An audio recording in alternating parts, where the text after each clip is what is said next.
Mudah-mudahan dengan acara akikah ini anak kami dipanjangkan umurnya, disehatkan badannya, dijadikan sebagai anak soleha yang berbakti kepada agama, nusa dan bangsa. Terus yang terakhir, dalam ajaran Islam dikatakan bahwa anak yang diakikah itu selain diakikah juga diberi nama. Jadi nama yang anak yang kami beri nama adalah Haira Magfira Hairun. Haira artinya kebaikan, Magfira artinya ampunan. Mudah-mudahan itu saja yang saya disampaikan. Akhir selanjutnya saya persilakan kepada Bapak Imam untuk mari sama-sama kita membaca berjanji dan mengirim doa arwah kepada kedua orang tuaku dan saudara-saudara kami yang telah meninggal, baik dari saya maupun dari istri saya. Untuk sekian, Assalamualaikum warahmatullahi wabarakatuh.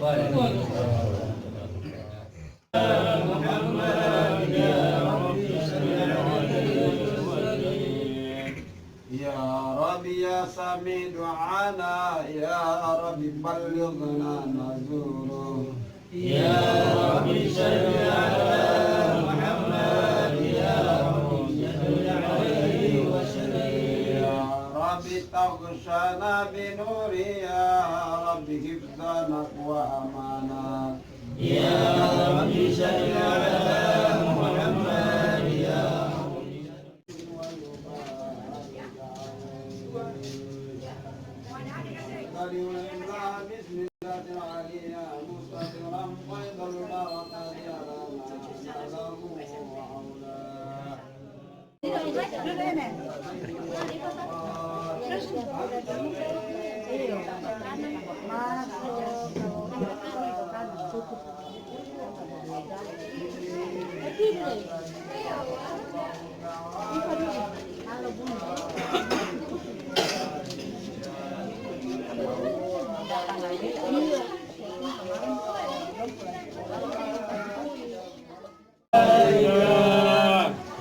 أشرق البدر علينا فاستفاد منه البدور مثل حسنك ما رأينا قد رؤيا وأنا شروري يا نبي سلام عليك يا رسول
بمولد الصور صري في عام